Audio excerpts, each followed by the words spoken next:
Hello ಎಲ್ರಿಗೂ ನಮಸ್ಕಾರ, ಬೆಳಗಿನ ಶುಭೋದಯ. ಎಲ್ಲರೂ ಹೆಂಗದಿರಿ? ಎಲ್ಲರೂ ಆರಾಮದಿರಿ ಅಂದ್ಕೊಂಡು ನಾನು ಇವತ್ತಿನ ವೀಡಿಯೋನ ಸ್ಟಾರ್ಟ್ ಮಾಡಕತ್ತೀನಿ. ಬರ್ರಿ ಇವತ್ತಿನ ದಿನ ಏನೇನು ಆಕತಿ ಅಂತೆಲ್ಲ ನೋಡ್ಕೊಂಬರೋಣ.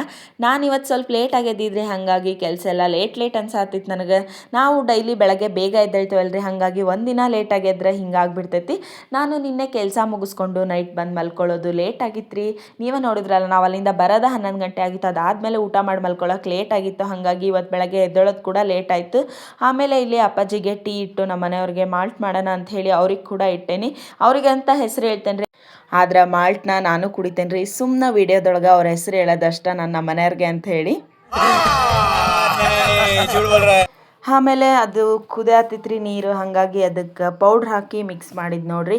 ಇದನ್ನು ಬೆಳಗ್ಗೆ ಕುಡಿಯೋದ್ರಿಂದ ಸ್ವಲ್ಪ ಎನರ್ಜಿ ಬೂಸ್ಟ್ ಅನ್ನಿಸ್ತೈತ್ರಿ. ನನಗಂತರೂ ಕೆಲಸ ಮಾಡೋದಕ್ಕೆ ಭಾಳ ಆ್ಯಕ್ಟಿವ್ ಇರ್ತೇನೆ. ಬೇರೆ ಬೇರೆ ಈಗ ಬ್ರ್ಯಾಂಡಿನ ನಾವು ಮಾಲ್ಟ್ ಪೌಡ್ರು ಸಿಗ್ತತಲ್ರಿ, ಅದು ದುಬಾರಿ ಅನ್ನಿಸ್ತೈತಿ. ಬಟ್ ನಾವು ಆ ಸಿರಿಧಾನ್ಯಗಳನ್ನ ತಂದು ಈ ಥರ ಮಾಡ್ಕೊಳ್ಳೋದು ಭಾಳ ಸುಲಭನೂ ಐತ್ರಿ, ನಮ್ಮ ಆರೋಗ್ಯಕ್ಕೆ ಒಳ್ಳೆಯದು ಇರ್ತೈತಿ. ಅದಾದಮೇಲೆ ನಾನಿಲ್ಲಿ ಪಲ್ಯಕ್ಕೆ ರೆಡಿ ಮಾಡ್ಕೊಳತ್ತಿದ್ದು ನೋಡ್ರಿ. ಇದನ್ನು ನಾವು ಹೊಸದಾಗಿ ಟ್ರೈ ಮಾಡ್ತದೆ. ನಾನು ಚೆನ್ನಾಗಿ ಬಂದಿತ್ತು ಒಂದೆರಡು ಸರಿ, ಹಾಗಾಗಿ ಈಗೂ ಮಾಡೋಣ ಅಂತ ಅಂದ್ಕೊಂಡೆ ನೋಡ್ರಿ. ನಾ ಏನೇನು ತೋರಿಸಿದ್ನಲ್ಲ, ಶೇಂಗಾ ಬೀಜ ಮತ್ತು ಪುಟಾಣಿ, ಮೆಣಸಿನ್ಕಾಯಿ, ಹಸಿ ಶುಂಠಿ, ಬೆಳ್ಳುಳ್ಳಿ, ಜೀರಿಗೆ ಇದಿಷ್ಟನ್ನು ಮಿಕ್ಸಿ ಮಾಡ್ಕೋಬೇಕ್ರಿ. ನಾನಿಲ್ಲಿ ಟೊಮೆಟೊಕಾಯಿ ಪಲ್ಯ ಮಾಡ್ತಾ ಇದ್ದೀನಲ್ಲ, ಅದಕ್ಕೆ ಟೊಮೆಟೊಕಾಯಿನ ಹೆಚ್ಚಿ ನಾನು ನೀರೊಳಗೆ ಹಾಕಿಟ್ಕೊಂಡೇನ್ರಿ. ಇದನ್ನು ಡೈರೆಕ್ಟ್ ನಾವು ಪಲ್ಯಕ್ಕೆ ಹಾಕಿದ್ರೆ ಪಲ್ಯ ಜಾಸ್ತಿ ಹುಳಿ ಬರ್ತೈತ್ರಿ, ತಿನ್ನಕ್ಕೆ ಅಷ್ಟೊಂದು ಹುಳಿ ಪಲ್ಯ ಇಷ್ಟ ಆಗಂಗಿಲ್ಲ. ಹಾಗಾಗಿ ಸ್ವಲ್ಪ ಟೊಮೊಟೊಕಾಯಿನ ನೀರೊಳಗೆ ಹಾಕಿ ಅದನ್ನು ಒಂಥರ ಬೀಜ ಎಲ್ಲ ಕಿವುಚ್ಕೋಬೇಕು. ಕಿವುಚ್ಕೊಂಡು ಆಮೇಲೆ ನಾವು ಅದನ್ನು ಇದಕ್ಕೆ ಹಾಕಬೇಕು ಪಲ್ಯಕ್ಕೆ. ಹಂಗಾದಾಗ ಅದು ಹುಳಿ ಜಾಸ್ತಿ ಬಿಡಂಗಿಲ್ಲ, ಆವಾಗ ಪಲ್ಯ ಟೇಸ್ಟ್ ಸ್ವಲ್ಪ ಚೆನ್ನಾಗಿರ್ತದೆ. ಇಲ್ಲಾಂದ್ರೆ ಹುಳಿ ಜಾಸ್ತಿ ಆಕತಿ ನೋಡ್ರಿ. ನಾ ಇಲ್ಲಿ ಮಾಡತ್ತನಲ್ಲ, ಈ ಥರನೂ ನೀವು ಮಾಡಬೇಕು. ಒಂದೇ ಒಂದು ಸತಿ ಈ ಪಲ್ಯ ಟ್ರೈ ಮಾಡಿ ನೋಡ್ರಿ, ಸಖತ್ ಟೇಸ್ಟ್ ಆಗಿರ್ತೈತಿ. ಆದರೆ ನಾನು ಏನೇನು ತೋರಿಸಿದ್ನಲ್ಲ, ಶೇಂಗಾ ಬೀಜ, ಪುಟಾಣಿ, ಇದನ್ನು ಹಾಕ್ಕೊಳ್ಳೇಬೇಕು ನೀವು. ಹಾಗಂದ್ರೆ ಅದ್ರ ಟೇಸ್ಟ್ ಏನಂತ ಹೇಳಿ ಗೊತ್ತಾಗೋದು. ನಾರ್ಮಲ್ ಪಲ್ಯ ಥರ ಮಾಡಿದರೆ ಅಷ್ಟೊಂದು ಟೇಸ್ಟ್ ಗೊತ್ತಾಗಲ್ಲ. ಆಮೇಲೆ ಇದಕ್ಕೆ ಮೇಲೆ ಸ್ವಲ್ಪ ಉಪ್ಪು ಹಾಕ್ಬೇಕ್ರಿ. ಉಪ್ಪು ಹಾಕಿ ಇದನ್ನು ತಟ್ಟೆ ಮುಚ್ಚಿ ಕೈ ಬಿಟ್ಬಿಡ್ಬೇಕು. ಅವಾಗ ನೀರೆಲ್ಲ ಅದು ಸುಂಡೋಗಿ ಸ್ವಲ್ಪ ಟೊಮೊಟೊ ಆಲ್ರೆಡಿ ಬೆಂದ್ಬಿಟ್ಟಿರ್ತೈತಿ. ನಾನು ಹಂಗೆ ಸ್ವಲ್ಪ ಅರಿಶಿನ ಪುಡಿನೂ ಹಾಕ್ತೇನೆ ರೀ. ಅರಿಶಿನ ಪುಡಿ ಉಪ್ಪು ಹಾಕಿ ಮಿಕ್ಸ್ ಮಾಡಿ ಇದನ್ನು ತಟ್ಟೆ ಮುಚ್ಚಿಟ್ಬಿಡ್ಬೇಕು. ಆಮೇಲೆ ಈ ನೀರನ್ನ ನಾನು ಚಲ್ಕೊಂಡು ನೋಡ್ರಿ ತೋರಿಸ್ತಾನಲ್ಲ ಹೆಂಗಾಗೈತೆ ಅಂತ ಹೇಳಿ. ಆಗಲೇ ನಾನು ಹಾಕಿದಾಗ ದಬ್ರಿ ಮೇಲೆ ಇತ್ತು, ಇವಾಗ ನೋಡ್ರಿ ಸ್ವಲ್ಪ ಕಮ್ಮಿ ಆಗೈತಿ. ಈ ಥರ ಮಾಡ್ಕೊಳ್ಳೋದ್ರಿಂದ ನಮ್ಗೆ ತರಕಾರಿ ಬೇಗ ಬೇಯ್ತತಿ. ಆಮೇಲೆ ನಾನು ಅದಕ್ಕೆ ಗುರೆಳ್ ಪುಡಿ, ನಾನು ಮಾಡಿರೋ ಅಂಥ ಮಸಾಲ ಪೌಡ್ರು ಎಲ್ಲ ಹಾಕ್ಕೊಳಕತ್ತೇನೆ ರೀ. ನೀವು ಇದಕ್ಕೆ ಸ್ವಲ್ಪನಾರ ಆಗಲಿ ನೀವು ಸಕ್ಕರೆ ಅಥವಾ ಬೆಲ್ಲನ ಹಾಕ್ಲೇಬೇಕ್ರಿ. ಇದು ಟೊಮೊಟೊ ಕಾಯಿ ಪಲ್ಯ ಅಲ್ರಿ, ಹಾಗಾಗಿ ಸ್ವಲ್ಪ ಹುಳಿ ಇದ್ದೇ ಇರ್ತೈತಿ. ಸ್ವಲ್ಪ ಹುಳಿ, ಉಪ್ಪು, ಖಾರ ಎಲ್ಲನೂ ಮೇಂಟೈನ್ ಆಗ್ಬೇಕಂತಂದ್ರೆ ಸ್ವಲ್ಪ ಹಾಕ್ಬೇಕ್ರಿ, ಹಂಗಂದ್ರೆ ಟೇಸ್ಟ್ ಚೆನ್ನಾಗಿರ್ತೈತಿ. ಆಮೇಲೆ ನಾನೇನು ಮಸಾಲೆ ಹಾಕಿದ್ನಲ್ಲ ಅದನ್ನು ಮಿಕ್ಸಿ ಮಾಡಿಕೊಂಡು ಇದಕ್ಕೆ ಹಾಕ್ತೇನೆ ನೋಡ್ರಿ. ಇದಕ್ಕೆ ಹಾಕಿದ್ಮೇಲೆ ಇದು ಬೆಂದಿತ್ರಿ ಆಲ್ರೆಡಿ. ಜಾಸ್ತಿ ಹೊತ್ತು ಕುದ್ಸಕ್ಕೆ ಹೋಗ್ಬಾರ್ದು, ಯಾಕಂತಂದ್ರೆ ಈ ಥರ ಕುದಿಸಿದ್ರೆ ಅದು ತಳ ಅಂಟ್ಬಿಡ್ತೈತಿ, ಶೇಂಗಾ ಹಾಕಿರ್ತಾವಲ್ಲ. ಹಾಗಾಗಿ ಮೇಲೆ ಕೊತ್ತಂಬರಿ ಸೊಪ್ಪು ಹಾಕ್ಕೊಂಡು ಅದು ಫ್ಲೇವರ್ ಚೆನ್ನಾಗಿ ಬಂದೈತಿ ಅಂತ ಟೇಸ್ಟ್ ನೋಡಿ ಗೊತ್ತಾಯ್ತು ನನಗೆ. ಆಮೇಲೆ ಸ್ಮೆಲ್ಲೂ ಅಷ್ಟೇ ಸಖತ್ತಾಗಿ ಬರಾಕತ್ತೈತ್ರಿ. ಪಲ್ಯ ರೆಡಿ ಆಗೈತೆ ಅಂತ ಹೇಳಿಬಿಟ್ಟು ಅದನ್ನು ಮುಚ್ಚಿ ಆಫ್ ಮಾಡಿ ತೆಗೆದೆ ನೋಡ್ರಿ. ಆಮೇಲೆ ಆ ಕಡೆ ನಾನು ರೈಸಿಗೆ ಇಟ್ಟಿದ್ದೆ ರೀ. ರೈಸ್ ಕೂಡ ಮಾಡಬೇಕಿತ್ತು, ಮಾತ್ರ ಪಾತ್ರೆ ತೊಳೆಯವು ಇದ್ವು, ಪಾತ್ರೆನೂ ತೊಳ್ಕೊಳತ್ತೇನೆ ನೋಡ್ರಿ. ಈ ಪಾತ್ರೆ ತೊಳೆಯೋದು ಮಾತ್ರ ನನಗೆ ದಿನದೊಳಗೆ ಒಂದು 3-4 ಸತಿ ಇದ್ದೇ ಇರ್ತೈತ್ರಿ. 3-4 ಸತಿ ಯಾಕ್ರಿ, ಜಾಸ್ತಿನೇ ಇರ್ತೈತಿ. ಈಗ ನಾವು ಹೊರಗಡೆ ಪಾತ್ರೆ ತೊಳೆಯೋದಾದ್ರೆ ಒಂದು ಬುಟ್ಟಿ ಒಳಗೆ ಹಾಕಿ ಇಟ್ಬಿಡ್ಬೋದ್ರಿ. ಅವಾಗ ನಾವು ಸಂಜೆ ಒಂದು ಟೈಮು, ಬೆಳಗ್ಗೆ ಅಥವಾ ಮಧ್ಯಾಹ್ನ 3 ಟೈಮ್ ಪಾತ್ರೆ ತೊಳ್ಕೊಂಡ್ಬಿಡ್ಬೋದು. ಬಟ್ ಈ ಥರ ಸಿಂಕ್ ಮುಂದೆ ತೊಳೆಯೋದಿರ್ತೈತಲ್ರಿ, ಇದು ಎದಕ್ಕೂ ಬೇಡ. ಯಾಕಂದ್ರೆ ನಾವು ಹಿಂದೆನೇ ಪಾತ್ರೆ ತೊಳಿಲೇಬೇಕ್ರಿ. ಇಲ್ಲ ಅಂದ್ರೆ ಸಿಂಕ್ ಮುಂದೆ ಅವಿರೋದು ನೋಡಿದ್ರನ ಒಂಥರ ಕಾಣಿಸ್ತತಿ ಮನೆ, ಹಾಗಾಗಿ ಅದಕ್ಕೆ ನಾನು ಹಿಂದ್ಗುಟನ ಯಾವ ಪಾತ್ರೆಗಳಿದ್ರು ತೊಳ್ಕೊಂಬಿಟ್ಟಿರ್ತೇನೆ ನೋಡ್ರಿ. ಈಗ ಹಾಲು ತೊಗೊಂಬರಕ್ಕೆ ಹೋಗಿದ್ರಿ ನಮ್ಮ ಮನೆಯವರು. ನಮ್ಮದು ಆಕಳ ಈಗ ಸದ್ಯಕ್ಕೆ ಅದು ಇನ್ನೂ ಹಾಲು ಕೊಡಂಗಿಲ್ರಿ. ಈಗ ಅದು ಮರಿ ಹಾಕೋ ಮಟ್ಟ ಹಾಲು ಕೊಡಲ್ಲ, ಅಲ್ಲಿವರೆಗೂ ನಾವು ಹೊರಗಡೆನೇ ತೊಗೋಬೇಕು. ಹಂಗೆ ನಾನು ಇಲ್ಲಿ ಜಿಗಿಟ್ ಮಾಡ್ಕೊಳಕ್ಕಿಂತ ಮುಂಚೆ ಈ ಕಾಣಂಗಿನ ತೊಳ್ಕೊಳೋಣ ಅಂತ ಹೇಳಿ ತೊಳ್ಕೊಳಕತ್ತೇನೆ ನೋಡ್ರಿ. ನಾನು 2 ಸತಿ ತೊಳ್ಕೊತೇನೆ ರೀ. ನಿಮ್ಗೆ ಇಲ್ಲಿ ವಿಡಿಯೋದೊಳಗೆ 1 ಸತಿ ತೋರಿಸ್ತೇನೆ ಅಷ್ಟೇ, ಯಾಕಂತಂದ್ರೆ ಡೈಲಿ ಇದೇ ವಿಡಿಯೋಗಳು ಆಗಬಾರ್ದು ಅಂತ ಹೇಳಿಬಿಟ್ಟು ನಾನು ಕಾಣಂಗಿನ ತೊಳ್ಕೊಳಕತ್ತೇನೆ ನೋಡ್ರಿ. ಈ ಥರ ಕಲ್ಲಿನ ಕಾಣಂಗಿ ಇನ್ನೂ ಯಾರ್ಯಾರ ಮನೇಲಿ ಅದಾವ ಅಂತ ಹೇಳಿ ನಂಗೆ ಕಮೆಂಟ್ ಸೆಕ್ಷನೊಳಗೆ ತಿಳಿಸ್ರಿ.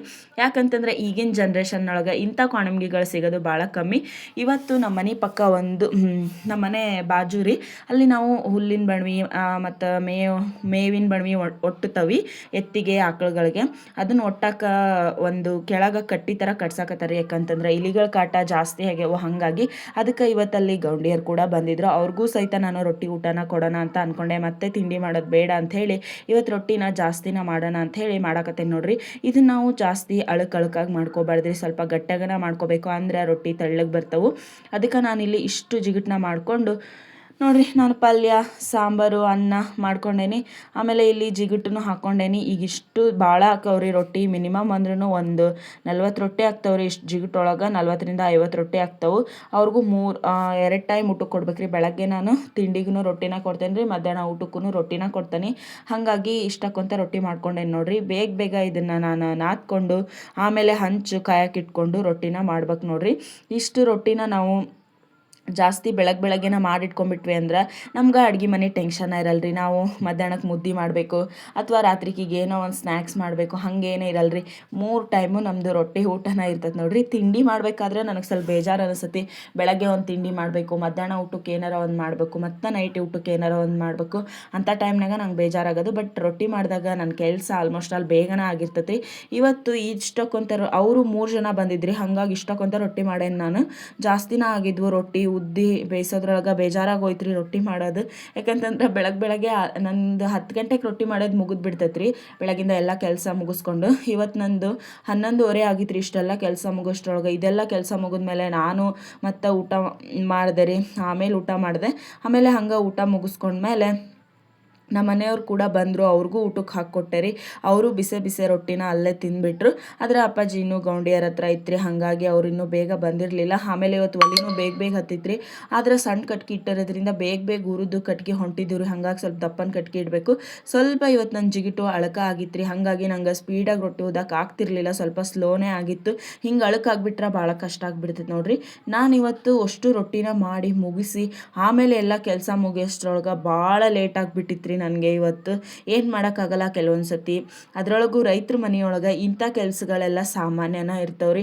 ಹೆಣ್ಮಕ್ಳು ಗಟ್ಟಿಯಾಗಿನೇ ಇರಬೇಕು. ನಾನು ಆಲ್ರೆಡಿ 5 ವರ್ಷ ಆಗೈತೆ ರೀ ಇದನ್ನು ಮಾಡತ್ತೆ, ಹಾಗಾಗಿ ನಾನು ಫುಲ್ ಗಟ್ಟಿ ಆಗಿಬಿಟ್ಟನಿ ಈ ಕೆಲಸ ಎಲ್ಲ ಮಾಡಿ. ಆಮೇಲೆ ನಾನು ಮತ್ತೆ ರೊಟ್ಟಿದು ತೊಗೊಂಡು ಉದ್ದಾತಿದ್ದೆ. ಇವತ್ತು ಸ್ವಲ್ಪ ದೊಡ್ಡವ ಮಾಡೋಣ ಅಂಥೇಳಿ ಮಾಡತ್ತಿದ್ರಿ. ಆಮೇಲೆ ಇವತ್ತು ಸ್ವಲ್ಪ ರೊಟ್ಟಿನ ದಪ್ಪನ ಮಾಡಿದ್ದೆ, ಯಾಕಂತಂದ್ರೆ ಬಿಸಿ ಅವೆಲ್ಲರೂ ಈಗ ತಿಂದುಬಿಡ್ತಾರೆ ಅಂಥೇಳಿ. ನಾನು ತೆಳ್ಳಗೆ ಕೂತ್ಕೊಂಡ್ರೆ ನಾವು ಅಷ್ಟು ಜನಕ್ಕೂ ನನಗೆ ಅಡುಗೆ ಮಾಡೋದು ಲೇಟ್ ಆಕಿತ್ತು ರೀ.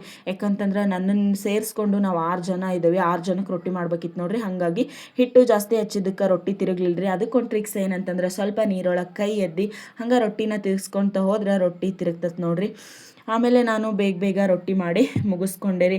ಎಷ್ಟೋ ಜನ ಹೆಣ್ಮಕ್ಳು ಅಂದ್ಕೊಂಡಿರ್ತೇವೆ ರೀ ನಾವು ಮನೆ ಕೆಲಸ ಅಷ್ಟೇ ಮಾಡೋದು ನಮ್ಮ ಕೆಲಸ ಅಂಥೇಳಿ. ಹಂಗಲ್ರಿ, ಅದನ್ನು ನಾವು ಖುಷಿಯಿಂದ ಮಾಡಬೇಕು. ಕೆಲವೊಂದು ಸತಿ ಜಾಸ್ತಿ ಆದಾಗ ಬೇಜಾರಾಕತ್ತೆ ನಿಜ, ಬಟ್ ಅದು ನಮ್ಮದೇ ಕೆಲಸ ಅಲ್ರಿ, ಯಾವತ್ತಿದ್ರೂ ನಾವು ಮಾಡಲೇಬೇಕು. ಹಾಗಾಗಿ ಬೇಗ ಮಾಡಿ ಮುಗಿಸ್ಕೊಂಡ್ಬಿಡ್ಬೇಕು ನೋಡ್ರಿ. ಹಂಗೆ ನಾನು ಫ್ರೀ ಟೈಮ್ಸ್ ಒಳಗೆ ಈ ಥರ ವೀಡಿಯೋಸ್ ಕೂಡ ಮಾಡಾಕತ್ತೀನಿ ರೀ. ಮತ್ತು ನಂದು ಎಡಿಟಿಂಗ್ ಕೆಲಸ ಕೂಡ ಇರ್ತೈತಿ. ಇದ್ರ ಜೊತೆಗೇನೆ ನಾನು ಕೆಲವೊಂದಿಷ್ಟು ಕನ್ನಡ ಬುಕ್ಗಳನ್ನು ಓದ್ತೇನೆ ರೀ. ನನಗಂತೂ ಬುಕ್ ಓದೋದಂದರೆ ತುಂಬ ಇಷ್ಟ. ನಾನು ಹೇಳಿ ಹೋಗೋ ಕಾರಣ ಬುಕ್ನ ಒಂದು 2 ದಿನದೊಳಗೆ ಮುಗಿಸೇನಿ ರೀ. ಅಷ್ಟು ಇಂಟ್ರೆಸ್ಟ್ ಕೊಟ್ಟು ಓದಿ ಮುಗಿಸೇನಿ ನೋಡ್ರಿ ಹೇಳಿ ಹೋಗೋ ಕಾರಣ ಬುಕ್. ನಂಗೆ ಅಷ್ಟಿಷ್ಟ ಬುಕ್ ಓದೋದಂದ್ರೆ. ಈಗ ಸದ್ಯಕ್ಕೆ ಬೆಸ್ಟ್ ಆಫ್ ಸುನಂದಮ್ಮ ಬುಕ್ನ ಓದ್ತಾ ಇದ್ದೇನೆ ರೀ, ಅದನ್ನು ಕಂಪ್ಲೀಟ್ ಮಾಡಬೇಕು. ಆರಿದ ಮೇಲೆ ಈ ಥರ ರೊಟ್ಟಿ ತಿನ್ನೋಕ್ಕಿಂತ ನಾವು ಹಂಚಿನಾಗ ಬೇಯಿಸ್ಕೊಡ್ತೇವಲ್ರಿ, ಹಿಂಗೆ ಬಿಸಿ ರೊಟ್ಟಿನ ಸ್ವಲ್ಪ ಬೆಣ್ಣೆ ಇದ್ರೆ ಹಚ್ಕೊಂಡು ತಿಂದ್ಬಿಟ್ರೆ ಮಸ್ತಾಕೋ ನೋಡ್ರಿ. ಕೆಂಪು ಚಟ್ನಿ, ಮಿಜ್ಜಿ ಖಾರ, ಹಸೆಕಾಯಿ ಚಟ್ನಿ, ಈ ಥರ ಬೇರೆ ಚಟ್ನಿ ಜೊತೆಗೆ ಹಚ್ಕೊಂಡು ತಿಂದ್ರೆ ಸಖತ್ ಟೇಸ್ಟ್ ಇರ್ತಾವೆ ನೋಡ್ರಿ. ಈಗ ಸದ್ಯಕ್ಕೆ ಟ್ರೆಂಡಿಂಗ್ ಒಳಗೆ ಮುಟ್ಗಿ ರೊಟ್ಟಿ ಐತೆ ನೋಡ್ರಿ. ಎಲ್ಲರೂ ಈಗ ಮುಟ್ಗಿ ಮಾಡ್ತಾರೆ. ಬಟ್ ನಾವು ಸಣ್ಣರಿದ್ದಾಗ ನಮ್ಮವ್ವಾರು ಅವಾಗ ನಮ್ಗೆ ಮಾಡಿ ತಿನ್ನಿಸ್ಬಿಟ್ಟಾರ. ಹಾಗಾಗಿ ನಮ್ಗೆ ಅದೇನೋ ಸ್ಪೆಷಲ್ ಅಂತ ಅನ್ಸಂಗಿಲ್ರಿ. ಯಾಕಂದ್ರೆ ಈಗಿನ ಸಿಟಿಯವ್ರಿಗೆ ಏನೋ ಒಂದು ಹಳ್ಳಿ ಕಡೆಯಿಂದ ಒಂದು ಸಣ್ಣದು ಒಂದು ವಸ್ತು ಬಂದರು ಅಥವಾ ಒಂದು ಕಾಳು ಕಡಿ ಏನೋ ಬರಲಿ ಅದು ತುಂಬ ಸ್ಪೆಷಲ್ ಅನಿಸ್ಬಿಡ್ತೈತಿ, ಅದನ್ನು ಟ್ರೆಂಡಿಂಗ್ ಮಾಡಿಬಿಡ್ತಾರೆ. ಬಟ್ ಹಳ್ಳಿಯವ್ರಿಗೆ ಹಂಗಲ್ಲ, ಅದು ಆಲ್ರೆಡಿ ನೋಡಿ ಅದು ಹಳೆಯದಾಗಿರ್ತೈತಿ.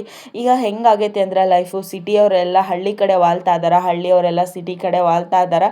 ಹಳ್ಳಿಯವ್ರಿಗೆ ಸಿಟಿ ಲೈಫ್ ನೋಡಿರಲ್ಲ, ಆ ಕಡೆ ಆಕರ್ಷಣೆ ಆಕತಿ. ಬಟ್ ಸಿಟಿಯವ್ರಿಗೆ ಸಿಟಿ ಲೈಫ್ ನೋಡಿ ಬೇಜಾರಾಗಿ ಅವ್ರಿಗೆ ಹಳ್ಳಿ ಕಡೆ ಆಕರ್ಷಣೆ ಆಕತಿ ಅಂತ ಪರಿಸ್ಥಿತಿ ಬಂದೈತೆ ನೋಡ್ರಿ.